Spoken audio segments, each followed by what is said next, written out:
bonsoir Mouna Guyane, bienvenue sur Et la Guyane. Nous avons un invité spécial, député de la Guyane, Peter Castor. Bonsoir Castor. Bonsoir, mot vaillant. Mot bien, tout bon mot. Très bien. Alors, nous là pour une émission spéciale, c'est mercredi et dimanche. Ouais. Et qui n'est pas les créoles, mais qui n'est pas. Alors, nous interpeller qui patcher à nos publicitaires de nous. Parce que hier encore, je regardais le panneau. Qu'est-ce que ça veut dire? Témoignage. On lit par exemple avec conscience nous devons ici. La Guyane ne doit plus être mise sous cloche. Ici, on a droit au développement. C'est une bande d'hypocrites. Je n'ai la population en haleine parce que, vraiment, moi, qu'est-ce qui se passe? Parce qu'en plus, on voit des vidéos aussi. Il y a aussi des vidéos qui circulent. On voit effectivement mal. Alors, du coup, on a des dates clés. On voit des dates clés qui vont arriver. C'est le 16 septembre au Jardin botanique et le 22 au camp de la transport. Qu'est-ce qui se passe? Vous pouvez nous en dire un peu plus? Alors déjà, merci. C'est mon grand bonjour pour ça. En fait, on essaie d'être cohérent en fait. La dernière fois qu'on s'est exprimé dans une grande salle avec le public, on avait dit que 2023 ne pouvait pas se terminer comme ça, quoi. Et du coup, là, on repart sur une autre session parlementaire en tant que député. Donc, de par notre fonction, on a besoin de rencontrer à nouveau la population. En fait, très sincèrement, on voulait refaire ça, et organiser de grands rassemblements au mois de juin. Plutôt sur l'idée de faire un bilan, etc., de nos activités. Mais on avait annoncé déjà, au meeting qu'on avait réalisé à Paulina, qu'on allait monter d'un cran. Qu'est-ce qu'on attend, clairement? On attend que les gens s'engagent dans un processus pour la Guyane, pour l'émancipation de la Guyane, pour le développement de la Guyane, pour la valorisation de nos cultures, pour qu'on prenne possession de notre territoire, de toutes ces richesses qui sont immenses. Et qu'on fasse résistance à cette idée de garder la Guyane sous cloche. Et voilà, tout ça nous peut péter, clairement. On ne sait pas le faire seul en tant que député. Donc on a besoin d'élargir, d'augmenter cette adhésion. Donc toutes les personnes qui chez elles considèrent que l'action que nous avons entamée depuis notre élection, c'est une action qui redonne, on va dire, du sens à la vie politique, à l'action publique, à l'engagement de militants, à responsables politiques avec une fonction. Et en le faisant différemment de nos prédécesseurs. Sans être dans la critique de ce qu'ils ont pu faire, mais en se disant, si ça n'a pas marché, la façon dont ils ont procédé, il faut qu'on fasse différemment. Et on a toujours dit qu'on ne savait pas faire seul. Donc, il y a une sorte de fusion que l'on doit avoir avec l'ensemble du peuple guyanais et des populations qui composent ce pays-là. Donc, très clairement, on attend, c'est vrai, au Jardin botanique le 16 à partir de 19h et au camp de la transportation, à Saint-Laurent, le 22 à 19h aussi, des milliers de personnes. On veut que toutes les personnes, que personne ne manque à cet appel. C'est un appel, clairement, à la mobilisation. Vous venez et chacun doit dire « moquez là sa joie, moquez tout mon charia, là, tout mon la cho ». Parce que, en fait, on aura peut-être le temps d'en parler, on l'avait déjà annoncé, on est à la croisée des chemins. Donc, quel que soit le secteur, on peut faire un diagnostic que tout le monde reconnaîtra. C'est-à-dire en termes de situation qui, pas une situation simplement dramatique, mais nous sommes en train de plonger. La France est un pays qui plonge, mais nous-mêmes, nous marquons, nous avons plongé pire mal encore parce que nous avons été tellement loin. Et en fait, pour répondre de façon plus synthétique à la question qui a été posée, c'est un appel au soutien à l'action des députés, mais ce n'est pas à l'accès à l'action des députés. Pas un soutien à Jean-Victor Castor, à Deviriman, c'est un soutien à ce qu'on mène au nom de la Guyane. Donc en fait, clairement, chacun doit s'engager. Mokela, mais Mokela pour mon pays. Pour venir parce que mon lait qui mon pays sorti du côté efficace. Et c'est en ce sens-là que oui, certaines personnes nous disent, mais c'est quoi? C'est un appel à la mobilisation, les gens sont un peu curieux, on ne sait pas trop. Très clairement, c'est un appel à la mobilisation. On franchit un cap, permettez-nous de retourner dans cette assemblée, dans cet hémicycle, dans les différentes commissions, etc., avec plus de force. Permettez-nous, quand on va discuter avec des ministres, d'avoir plus de crédit, plus de poids politique. Permettez-nous d'élargir les rangs. Permettez-vous, vous, à vous-même, à tous, mais quand vous allez être aussi nombreux au Jardin botanique, aussi nombreux à Saint-Laurent, de se sentir, voilà, qu'on retrouve cette fierté, cette capacité, cette envie de faire savoir à l'autre que nous sommes déterminés à changer la donne.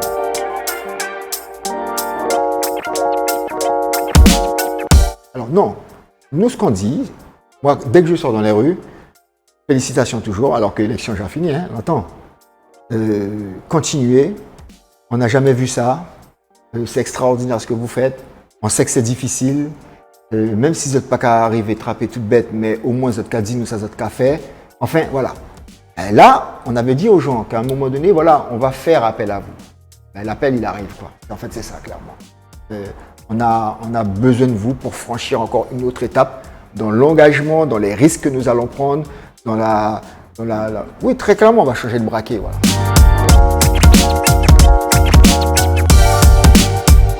Il faut venir au meeting. Non, mais je viens. Je vais pas tout découvrir, mais ce que je veux dire, c'est que c'est pas la présence est déjà un acte d'engagement. Et bien sûr, au meeting, il y aura des révélations politiques. Il y aura, vous allez voir, il faut venir en fait. Voilà. Vous venez encore en haleine, c'est ça? Voilà. D'accord. Et très clairement, on a parlé des 4x3, les panneaux. Ça s'est un peu jamais vu. Mais vous avez vu que la première personne qui a réagi, c'est le nouveau préfet. C'est le nouveau préfet. Et donc, en fait, eux, ils sont observateurs. Ils savent, et ils se disent, mais si les gens répondent massivement, c'est un problème pour nous. Donc les gens, oui, il faut venir massivement.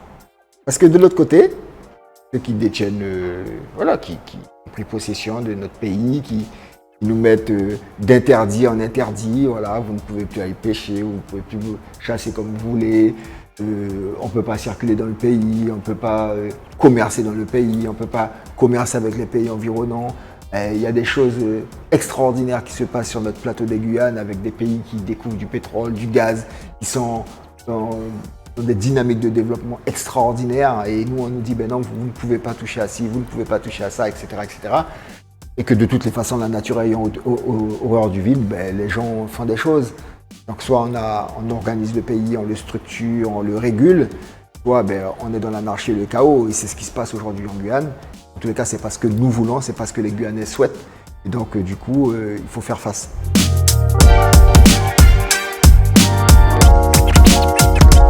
Alors bon. Est-ce que vous avez réagi? Est-ce que non, vous parce allez que, réagir après ou parce c'est que pas en fait, en Guyane, il faudrait réagir tous les jours. Et on n'est pas obligé d'être. Et on n'est pas. Non, mais je veux dire, il y a tellement de choses qui se passent en Guyane, de choses négatives. Quelque chose, parfois des choses positives, mais grosso modo, on devrait réagir tous les jours. Éducation, santé, clavement, le problème d'Air Guyane, enfin, voilà, c'est tous les jours en fait. Oui. Bon. Et les responsabilités, elles sont à différents niveaux, donc voilà. Et on n'est pas obligé d'être sur l'agenda en fait du gouvernement.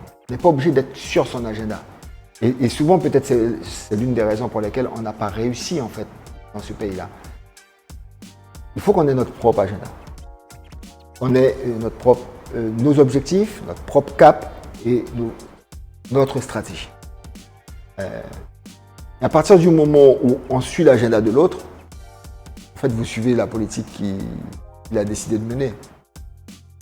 Donc très clairement, on peut répondre. Mais s'il a dit ça, c'est peut-être parce qu'il espérait qu'on réponde. Mais on n'est pas obligé de répondre non plus. On suit son chemin, on nous a dit step by step, et puis on va monter, ça nous a pour monter. Et parce qu'on sait où on va. Moi, j'ai pas envie d'aller suivre le léon du préfet ou des ministres, etc. Donc, on sait que c'est un combat qui n'est pas simple, parce que c'est séculaire, leur expérience de mise sous tutelle de territoire, etc. Mais on a un avantage, c'est qu'à nos pays. Et ça, c'est dans chacun d'entre nous, on a quelque chose là. Et c'est notre force en fait.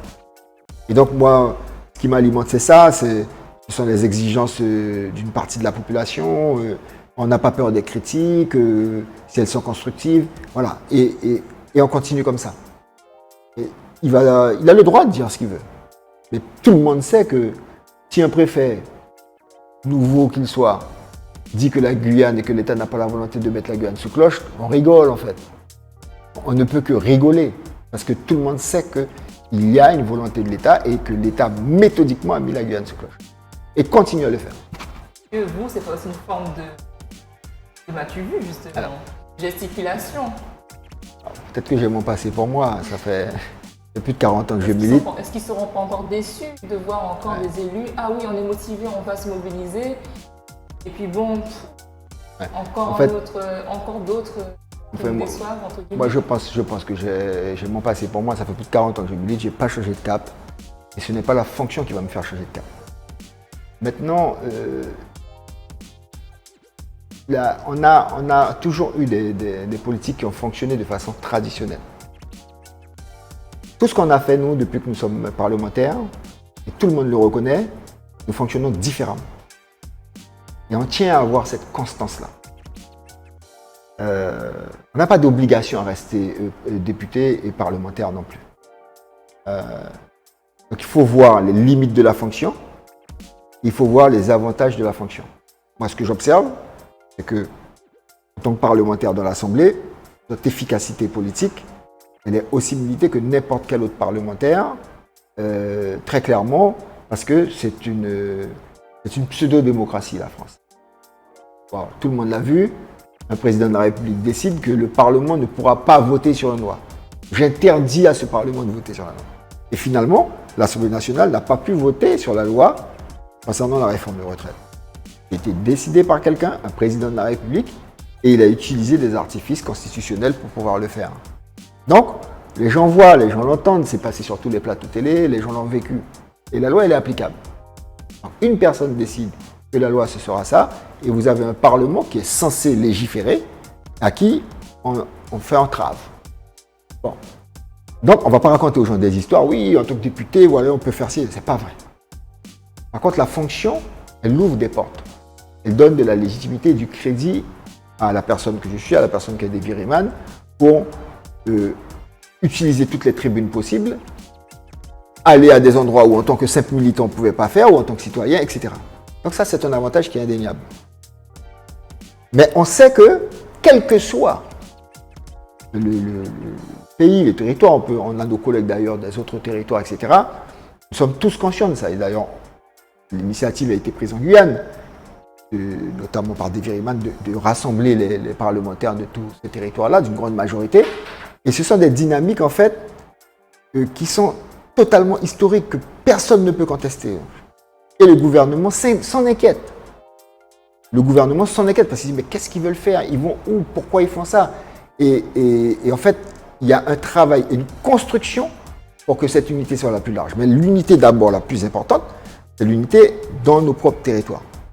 Réussir à faire en sorte que les gens, au travers d'un discours qui ne change pas, parce que ce qu'on dit ici, c'est ce qu'on dit là-bas, on a décidé de travailler ensemble, on le démontre, on a décidé de faire des rendus à la population, on le démontre, on a décidé effectivement d'avoir un discours ferme, avec une posture, de claire en fait, en exposant des choses qui sont factuelles, qui sont incontestables face aux ministres, face à n'importe qui.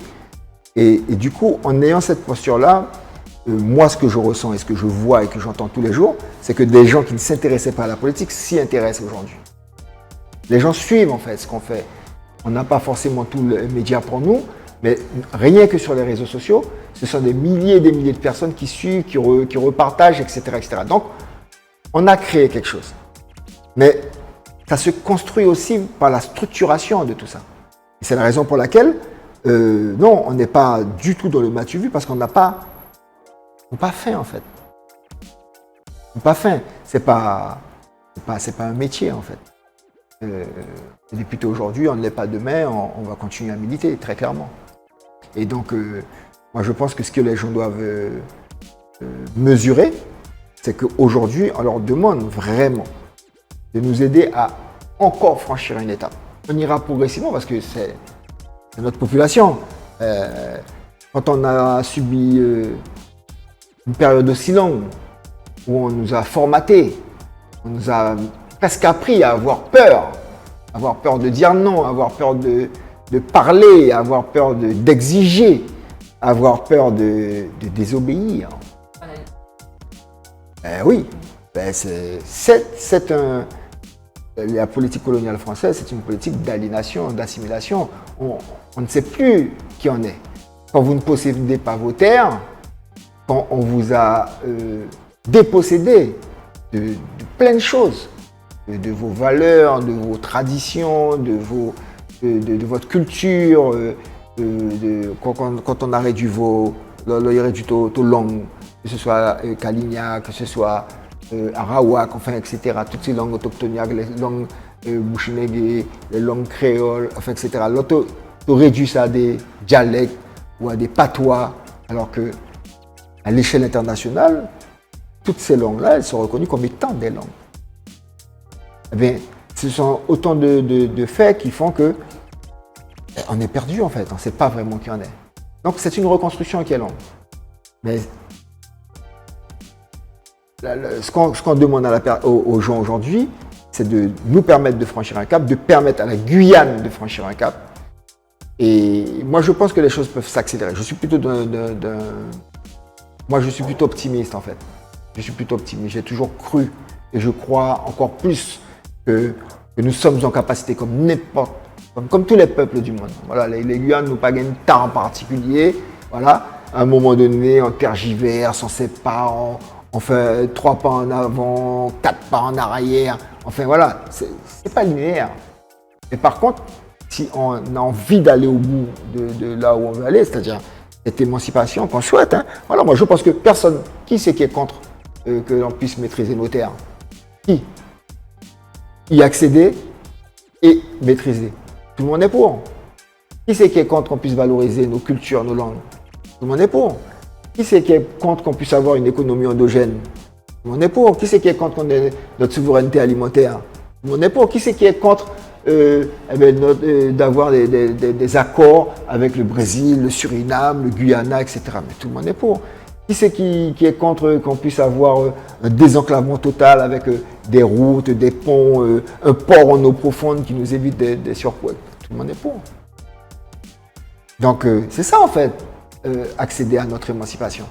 C'est faire en sorte qu'un peuple sur son territoire puisse décider dignement, sereinement des politiques publiques qu'il souhaite mener pour donner satisfaction à ses populations.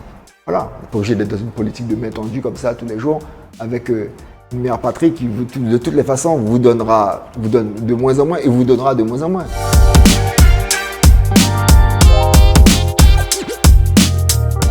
Alors, c'est pas vraiment mon parcours politique, mais c'est mon oncle. Je comprends, je parle juste de ce que j'ai dit, vraiment la vision. Oui, non, mais j'ai bien compris. Ce que je veux dire, c'est que, mais en tous les cas, c'est quelqu'un qui est reconnu par notamment les personnes un peu usagers, qui l'ont connu et qui ont vu ce qu'il a pu faire, comme M. Otili ou comme d'autres. On a eu une classe politique, très clairement, qui a eu du courage politique, qui a eu une détermination, qui, par les actes, pas par la parole, ont pu démontrer qu'ils aimaient leur pays, qu'ils avaient une forme de dignité, de fierté d'être guyanais, et que d'ailleurs l'État a cassé, ou a tenté de casser. C'est pas flatteur de dire que ma collectivité, ma mairie ou ma collectivité territoriale, elle est excédentaire. Ça n'a pas de sens dans un pays comme ça. Voilà. Et donc, Oui, malheureusement, moi je pense qu'on a eu des gens après qui étaient moins politiques, moins visionnaires, moins engagés dans le bâtir de la Guyane et plus sur, voilà, je suis un bon gestionnaire, je satisfais les services déconcentrés de l'État parce qu'on me donne de bonnes notes, la Chambre régionale des comptes, voilà, je suis content, mon budget il est très bon, etc. etc. Bon, voilà, c'est malheureux. C'est malheureux et donc un pays comme ça, où tout est à faire, vous ne prenez pas de risque politique, bon, c'est pas la peine. Après, rien qui est sorti. Par définition, bâtir un pays qui sort de rien, c'est prendre des risques. Essayons. Ben, en tous les cas, on sait à qui on a affaire en face, on connaît leurs méthodes, on sait déjà qu'ils ont un plan A, un plan B, un plan C pour pouvoir zigouiller ces députés qui nous posent problème. Bon voilà, c'est comme ça. Et si tu paies, bon, ben, pas béni. En tous les cas, bon, je parle pour moi, je ne sais pas pour Davy, je pense qu'il n'a pas peur, mais moi je n'ai pas peur, je n'ai pas peur de ça. Voilà.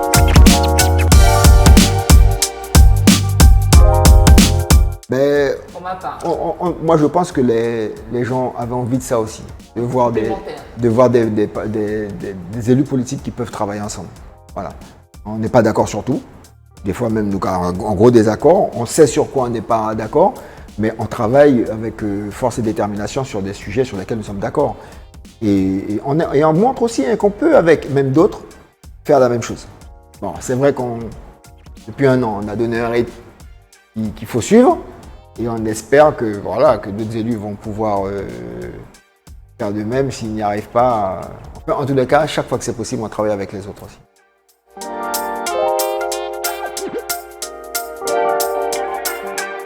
Bah déjà, je remercie la télévision Quack. Et en fait, oui, c'est un appel. Donc, mon cas plaisir toute population, petit ou grand. Tout le monde va être là. Tout le monde doit répondre à l'appel. Il n'y a pas de différence. Il n'y a pas de... On ne pas chercher chicane. Tout le monde, ce jour-là, c'est-à-dire le 16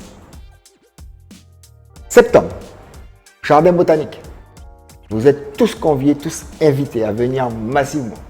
D'ailleurs, chaque monde qui a une collier vous dit motez là. Et ça va être remis sur place. Et à partir de 19h. Et ce sera la même chose. Donc, à Saint-Laurent, au coin de la transportation. À partir de 19h aussi. Le 22. Et puis, c'est la même chose. Tout le monde, sans distinction, ni de race, ni quoi que ce soit, ni de catégorie sociale, topé patron, topé ouvrier, à pour payer. Donc, déplacez-vous, nous comptons sur vous, parce que sans vous, à toujours des peuples, à toujours des populations qui peuvent permettre bagage à changer.